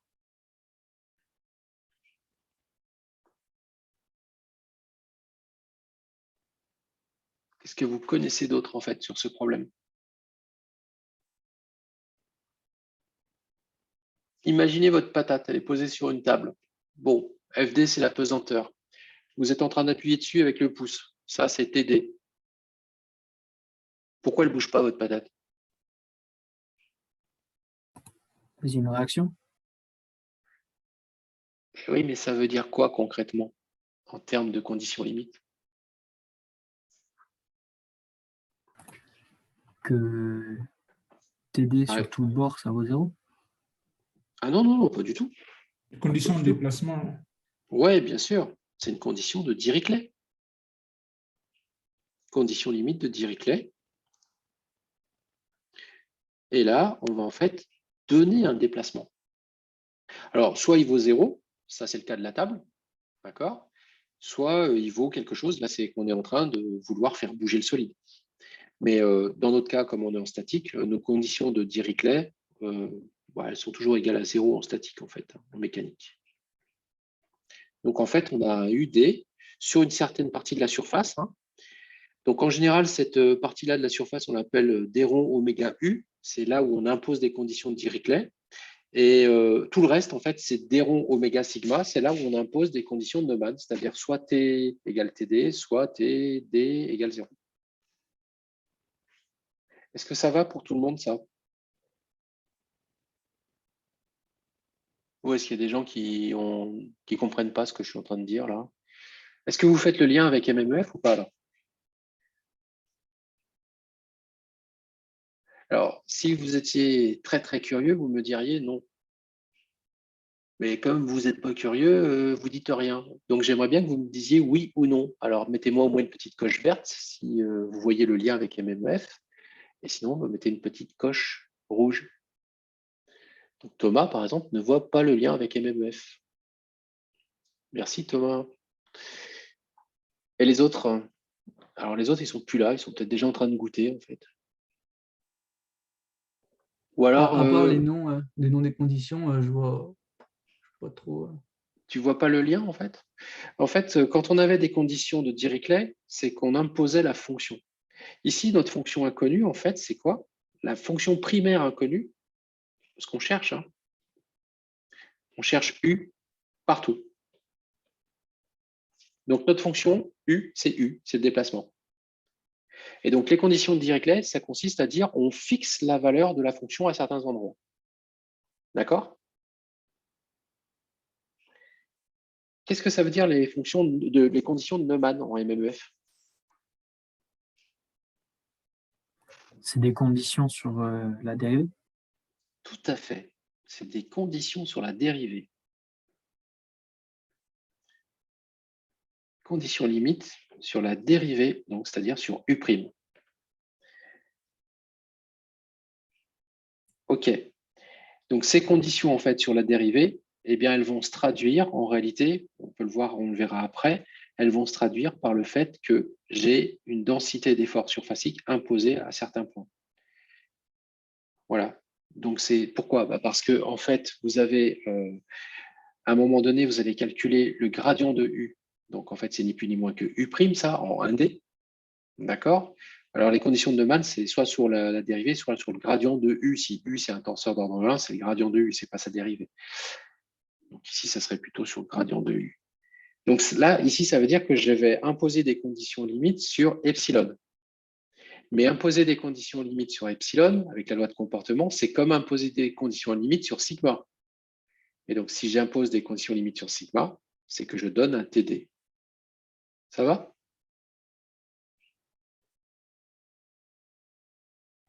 D'accord. C'est un petit d'accord, ça. Mais bon, c'est mieux que les gens qui disent rien quand même. Je te remercie. Bon, on continue notre tour. Donc ici, du coup, en termes d'équation, qu'est-ce que j'ai comme équation? Alors, donc tout ça, tout ce que je viens de dire là, en fait, tout ça, c'est connu. C'est des choses que je connais. Malheureusement, c'est bien gentil, hein, mais en réalité, si vous regardez bien, ça me donne des informations que sur la surface. Et donc, ben, tous les points là, M quelconques à l'intérieur du solide, j'ai rien pour trouver effectivement le déplacement. Alors, maintenant, j'ai quand même des choses. J'ai des équations, en fait, en tout point M. Qu'est-ce que j'ai comme équation en tout point M?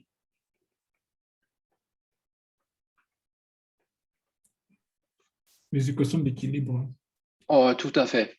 Ah, on a, par exemple, divergence de sigma plus FD est égal à 0. Et on a sigma transposé, sigma égale sigma transposé. Équation d'équilibre. Tout à fait. Qu'est-ce que j'ai d'autre en tout point M? Donc ça me fait combien d'équations, ça? 6. 6 équations. Tout à fait. Qu'est-ce que j'ai d'autre comme équation? C'est des équations qui vont me relier en fait le déplacement aux déformations. Donc j'ai ma fameuse relation epsilon égale 1/2 de gradient de U plus transposé du gradient de U. OK. Là, j'en suis au stade où je ne sais pas en fait, je ne connais pas en fait les lois de comportement. C'est ce que je veux vous faire découvrir. Donc ça me donne en fait combien d'équations ça? 6 aussi. Là, j'ai aussi 6 équations. Vous allez voir qu'elles vont se neutraliser. Maintenant, qu'est-ce qui est inconnu? Donc tout ça, c'est connu en fait, tout ça. Et maintenant, les inconnus. J'ai les déplacements U en tout point M. Alors ça, par point M, ça me fait 3 inconnus. Par point M. Vous me dites si vous n'êtes pas d'accord. Hein. Alors, ça veut dire qu'en réalité, j'ai une infinité d'inconnus. Hein. Dans la mécanique des milieux continus, c'est ce qui fait toute la difficulté. Hein. C'est que pour tous les points M, j'ai besoin, en fait, j'ai 3 fois l'infini d'inconnus. C'est quand même beaucoup, 3 fois l'infini. Hein. Ensuite, les déformations. J'ai combien d'inconnus?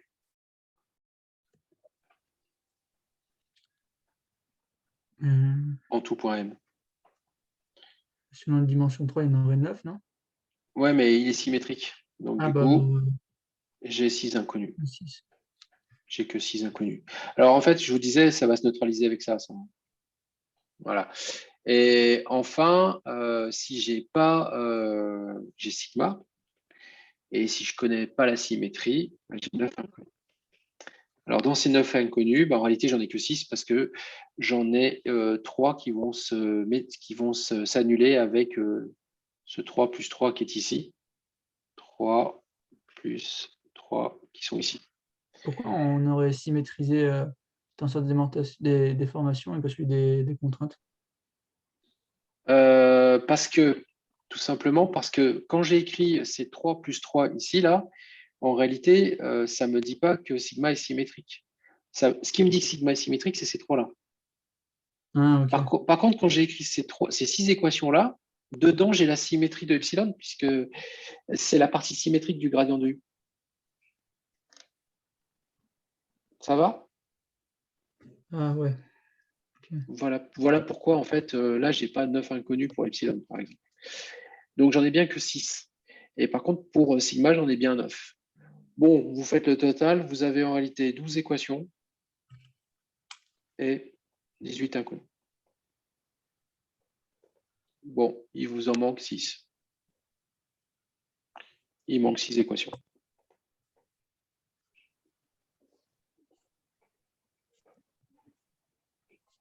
Donc, ça, c'est vraiment fondamental. Ça veut dire quoi? Ça veut dire que vous n'avez pas le choix. Il y a un moment donné, il va falloir rajouter 6 équations dans votre problème. Le problème de fermeture, il consiste à dire quoi? Donc, on avait nos déplacements, on trouve nos déformations, on a nos contraintes avec lesquelles on peut éventuellement tirer en fait ce qu'on appelle toutes les actions externes, moments, etc. Voilà. Eh bien, là, il nous manque un truc. Et ce truc qui manque là, eh bien, ce sont les lois de comportement. Et là où ça devient cocasse, c'est que ces lois de comportement, eh bien, vous êtes Vous n'avez pas le choix, en fait. Vous êtes obligé de les déterminer expérimentalement. Parce que là, mathématiquement, on a fait tout le tour du problème et on voit bien que c'est terminé. Si on n'a pas un apport externe avec, quand je dis externe, c'est-à-dire en dehors des mathématiques, eh bien, on ne pourra pas résoudre notre problème. Donc, les lois de comportement sont toujours déterminées expérimentalement. N'oubliez jamais ça. Malheureusement, en mécanique des milieux continus, on ne peut pas s'affranchir de la réalité et de l'expérience. Je dis malheureusement parce que quelquefois, dans certains problèmes mathématiques, on peut. Mais ici, c'est impossible. Vous ne pourrez jamais faire tourner un code de calcul élément fini, par exemple, si vous ne lui donnez pas des paramètres matériaux. C'est impossible. Et ces paramètres matériaux ont toujours été, in fine, déterminés par quelqu'un qui a fait une expérience. Le premier qui a fait une expérience, c'est Thomas Young. Et en très gros résumé, il a regardé cette chose-là en 1D et cette chose-là en 1D. Et il a trouvé que sur un essai de traction, il avait sigma égale E epsilon. Et après, on a appelé ce truc-là, en son honneur, le module de Young. Et M. Young était avant tout un expérimentateur. Et c'est lui qui a montré cette proportionnalité entre la contrainte et la déformation dans un barreau en traction. Voilà. Donc, ce paramètre-là, c'est un paramètre matériau.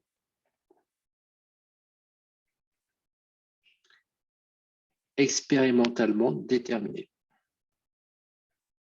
J'insiste parce que le problème, c'est qu'à la fin, à force de manipuler des équations, vous avez l'impression qu'il n'y a pas besoin d'expérience, en fait. Mais c'est faux. Il faut absolument faire des expériences à un moment donné pour résoudre ce fameux problème de la fermeture.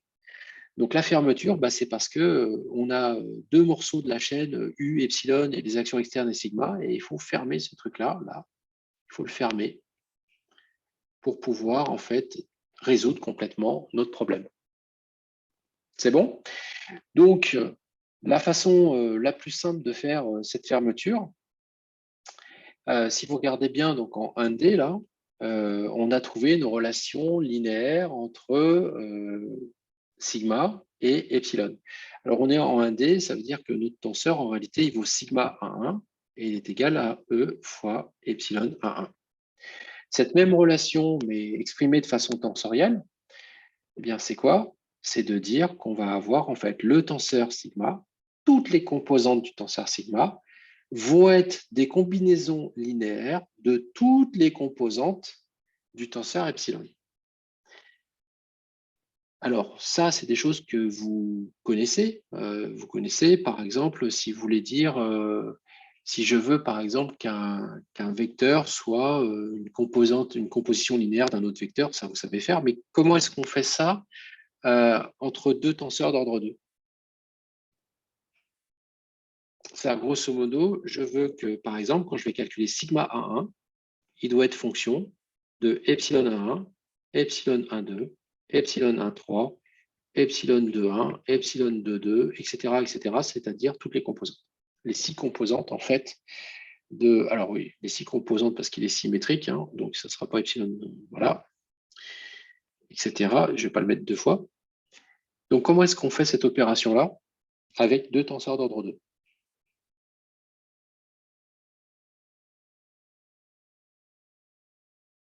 C'est quelque chose que vous savez déjà faire. Hein. Quand vous avez, par exemple, A égale B une fois contracté à C, qu'est-ce que ça veut dire concrètement? Eh bien, ça veut dire que A est une combinaison linéaire de toutes les composantes de C. Est-ce que vous l'avez compris comme ça? C'est-à-dire un tenseur d'ordre 2, c'est une application doublement linéaire.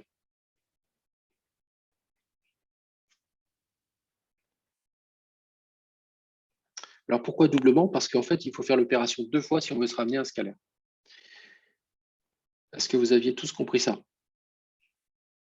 Donc, si on le détaille, imaginons, on va le faire juste en 2D. On a A1, A2, ça doit être égal à B11, B12, B21, B22, facteur de C1, C2. on développe, ça fait B11C1 plus B12C2, et l'autre, ça fait B21C1 plus B22C2. Donc, vous voyez bien que ça, cette écriture-là, c'est bien la façon d'écrire une linéarité entre toutes les composantes de C et la première composante de A, et pareil pour la deuxième composante de A. Eh bien, lorsqu'on est avec des tenseurs d'ordre 2, cette double linéarité, elle va être écrite par un tenseur d'ordre 4 doublement contracté à epsilon.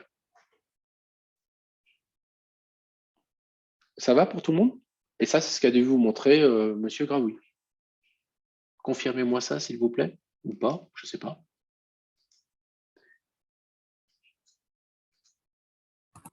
Oui, c'est ça, je crois.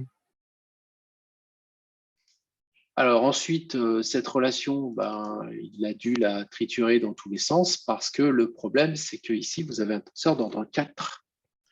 Combien il y a de composantes sur ce tenseur d'ordre 4, s'il vous plaît? 81. 81 composantes. Donc, dans un monde physique comme le nôtre, si vous voulez caractériser entièrement un matériau, il faut déterminer 81 composantes. C'est un petit peu long. Et ensuite, eh bien, heureusement, on arrive à trouver des symétries et on arrive à tomber à la fin plus qu'à combien de composantes normalement? 21, je crois, 21. non? 21 composantes, tout à fait. Donc à la fin, le problème, c'est qu'on ne sait pas écrire des tenseurs d'ordre 4 sous forme de matrice, puisqu'il faudrait avoir un tableau à 4 dimensions pour pouvoir le faire. Donc, il a dû vous montrer une petite astuce qui s'appelle la notation de Voigt. C'est-à-dire que vos tenseurs, par exemple sigma, au lieu de le noter sous forme matricielle, il le note sous forme d'un vecteur, comme ça. Sigma 1, 1, sigma 2, 2, sigma 3, 3, par exemple, sigma 2, 3, et sigma 3, 1, et sigma 1, 2. Il vous a noté ça, comme ça? Je pense. Hein. Ouais. Oui, c'est ça, Oui. il a écrit l'équation après avec le C. Et ce truc-là, en fait, c'est une notation qui s'appelle la notation de Voigt.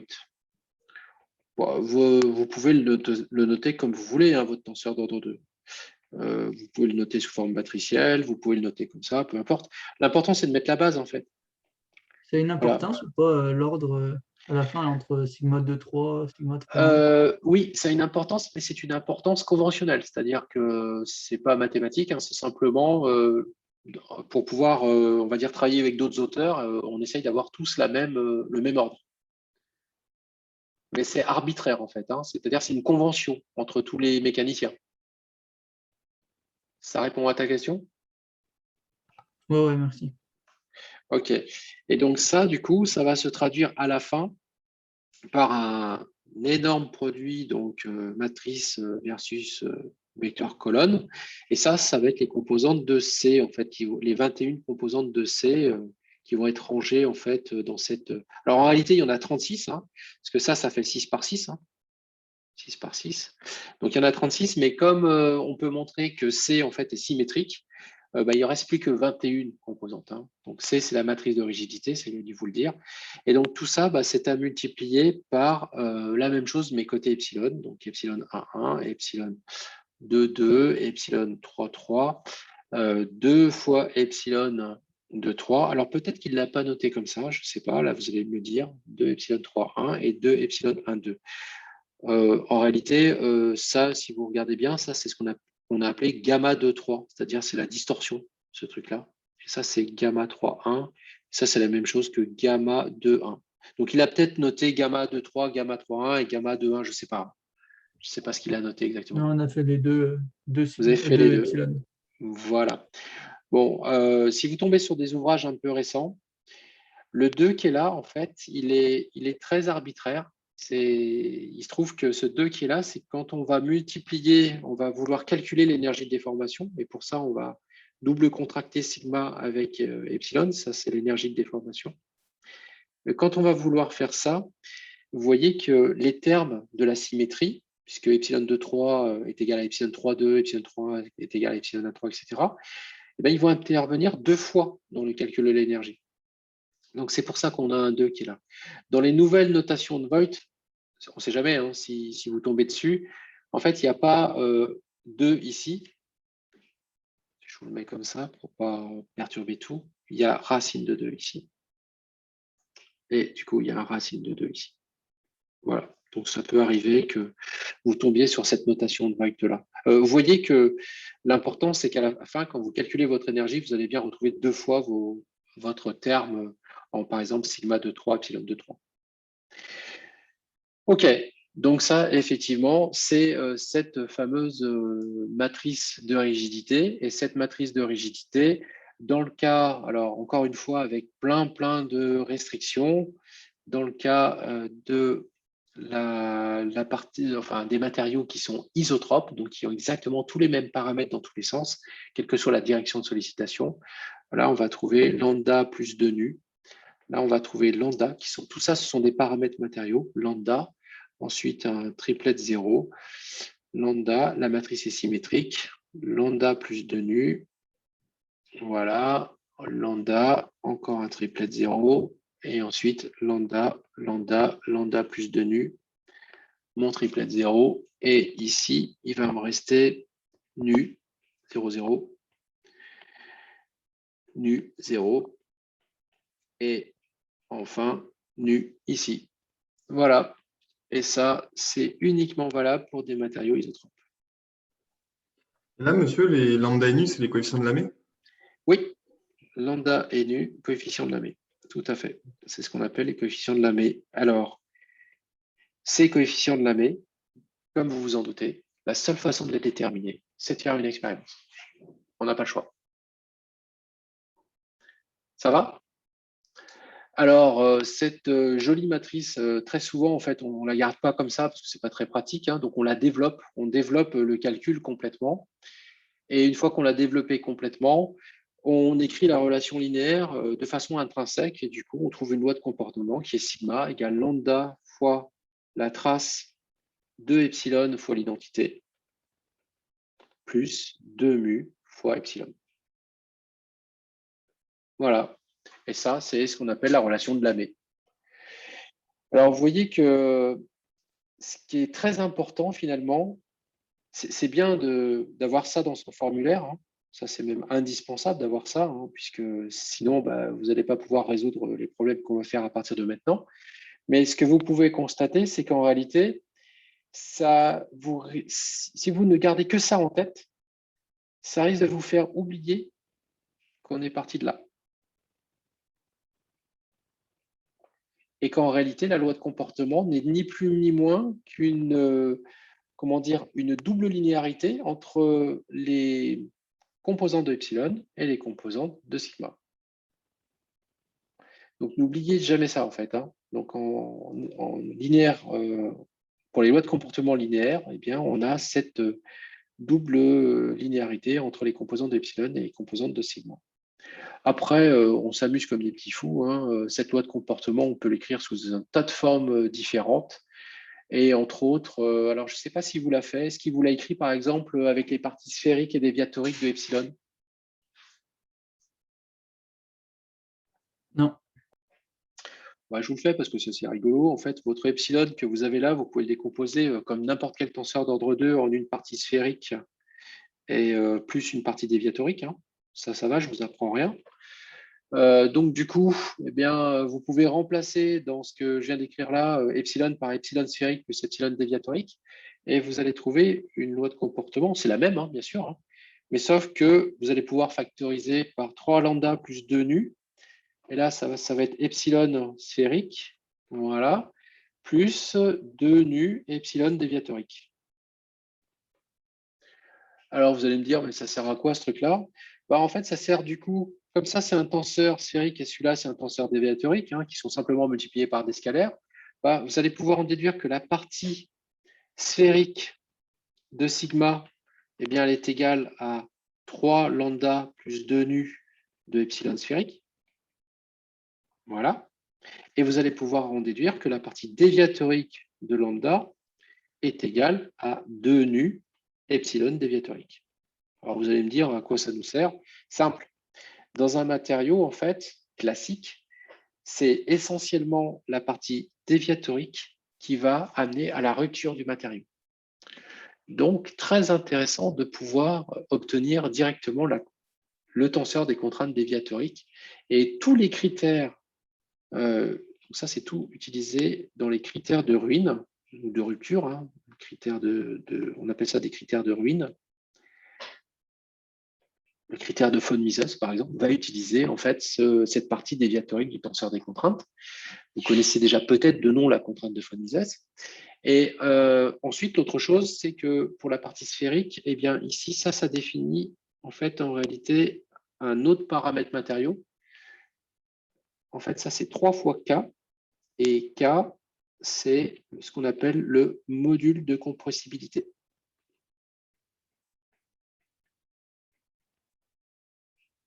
Alors, il se trouve que le module de compressibilité, vous voyez que ce ne sont que des tenseurs sphériques. Alors, je vous rappelle, un tenseur sphérique, grosso modo, il a cette tête-là. Hein.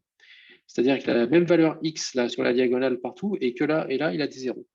C'est ça, un tenseur sphérique. Hein. Et donc, ce qui est intéressant, c'est que ce cas-là, eh bien, vous pouvez le déterminer expérimentalement.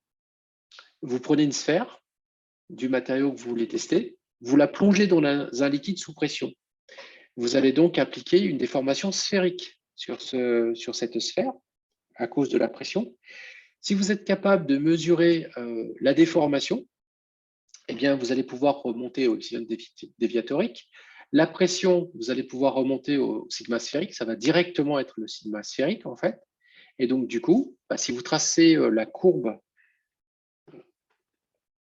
de epsilon déviatorique, enfin de sigma déviatorique en fonction de epsilon déviatorique, hop, et bien là, la pente, c'est 3K, et donc vous pouvez déterminer le module de compressibilité. Donc voilà, donc ça, c'est un autre paramètre matériau. Bon, après, tous ces paramètres matériaux, la loi de comportement, entre autres, là, que je vous ai montré juste avant, vous pouvez l'écrire à l'envers. Donc, je pense qu'il a dû vous la montrer aussi. Ça s'appelle la loi de Hooke. Hein. Et la loi de Hooke, elle s'écrit epsilon égale moins nu sur E, trace de sigma, fois l'identité, plus 1 plus nu sur E fois sigma. Il vous l'a écrite, je pense. Hein. Confirmé ou pas? Ouais, sûrement. Ouais, ici, Ah. parce que si. Je pense qu'il Oui, vous l'a oui. écrite. Hein. Donc, en fait, grosso modo, hein, vous prenez cette grosse matrice qui est là et vous l'inversez. Vous l'inversez et du coup, vous allez obtenir... alors, la matrice, quand elle est inversée, en plus, on est un peu vache, on change les coefficients et on les appelle nu et e, les coefficients qu'on va trouver.